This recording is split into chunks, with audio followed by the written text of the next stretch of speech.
Shalom saudara sekalian, salam sejahtera dalam kasih Tuhan kita Yesus Kristus. Kebenaran hari ini 6 Mei berjudul Tanggung Jawab untuk Berjuang. Manusia adalah makhluk yang harus bertanggung jawab. Tanggung jawab artinya manusia harus melakukan tugas atau memenuhi suatu kewajiban serta memikul akibat suatu tindakan dari keputusan dan pilihannya sendiri, saudara. Tidak ada manusia yang tidak memiliki tanggung jawab. Adanya tanggung jawab ini harus membuka mata kita terhadap realitas hidup yang real dan faktual. Tanpa mengerti arti tanggung jawab, manusia tidak menjadi manusia seperti yang Allah rancang dan kehendaki. Tanggung jawab inilah yang membuat manusia menjadi makhluk yang bermartabat tinggi.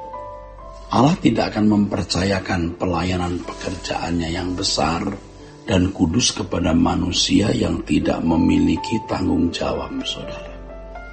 Orang yang tidak bertanggung jawab tidak mungkin dapat masuk surga, sebab orang yang tidak bertanggung jawab menyangkali kemanusiaannya. Dan orang yang menyangkali kemanusiaannya pasti menyangkali keberadaan Allah sebagai sesembahan. Ya, pasti tidak akan mengerti tanggung jawabnya sebagai umat.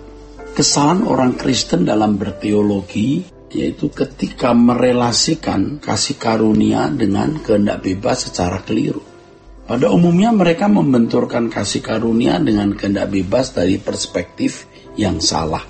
Kekeliruan tersebut disebabkan pengertian yang salah mengenai kasih karunia itu sendiri dan pengertiannya mengenai kedaulatan Allah atas manusia.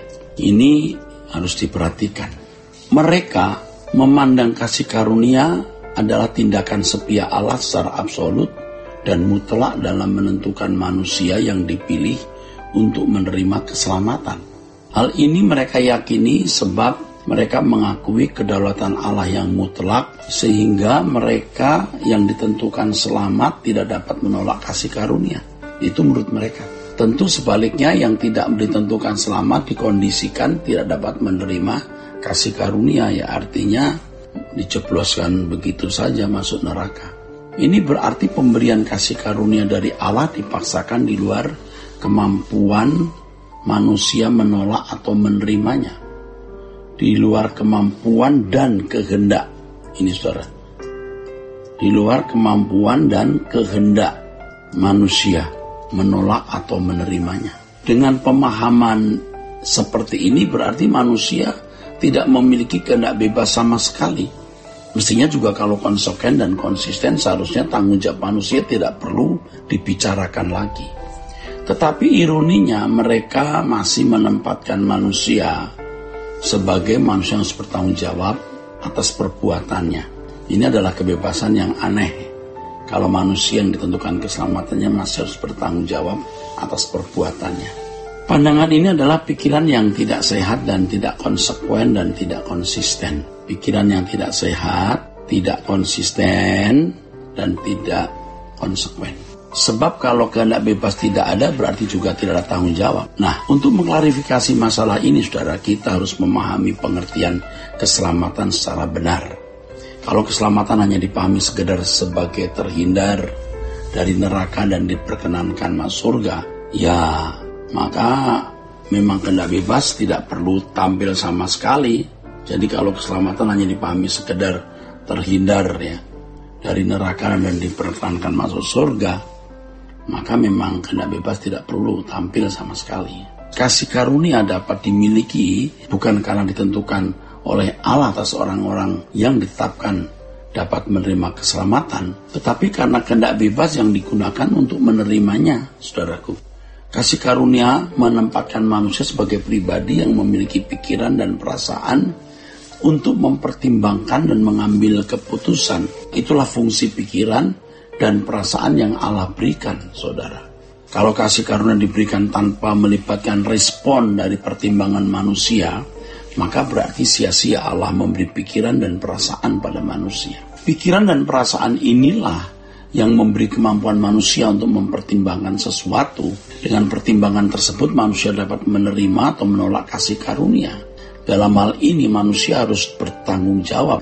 Itulah sebabnya Yesus mengatakan, saudaraku, barang siapa percaya kepadanya tidak akan dihukum. Barang siapa tidak percaya, ia telah berada di bawah hukuman. Nah, itu pernyataan Tuhan Yesus sendiri loh, saudara. Keselamatan adalah proses di mana seseorang dikembalikan ke rancangan Allah semula. Mereka yang merasa sudah ditentukan oleh Allah untuk selamat dan yakin sudah selamat, tidak ada usaha proporsional untuk bertumbuh guna mencapai kehidupan seperti Yesus. Perjuangan mengerjakan keselamatan, saudaraku, akan membawa orang percaya sampai pada penghayatan yang kuat, saudaraku, bahwa keselamatan mereka sudah menjadi milik yang pasti. Atau sampai pada level di mana seseorang memiliki hak penuh masuk kerajaan surga. Itulah sebabnya keselamatan harus dikerjakan dengan takut dan gentar. Nah, perjuangan akan membuat seorang bisa menghayati kepastian keselamatan ini bukan karena olah nalar, saudaraku, dalam sistematika teologi. Kalau orang berpandangan bahwa keselamatan ditentukan secara sepihak oleh Allah, maka tidak perlu ada proses panjang-panjang, saudara, dan sangat sulit dalam mewujudkan keselamatan. Hal ini bertentangan dengan pernyataan Yesus bahwa untuk selamat, seseorang harus berjuang. Yesus menggunakan ilustrasi unta dan lubang jarum sebagai ilustrasi memperoleh keselamatan untuk menunjukkan betapa sulitnya mengalami dan memiliki keselamatan itu. Menanggapi pertanyaan orang, sedikit sajakah orang yang diselamatkan? Yesus menjawab, berjuanglah untuk masuk melalui pintu yang sesak itu. Sebab aku berkata kepadamu, banyak orang akan berusaha masuk tetapi tidak akan dapat. Nah, pernyataan Yesus ini jelas menunjukkan bahwa masuk kerajaan surga atau untuk selamat itu sangat sulit. Harus ada perjuangan untuk memilikinya, saudaraku. Demikianlah, saudara, kebenaran hari ini. Kiranya kebenaran hari ini memberkati saudara-saudara sekalian. Sola Gracia.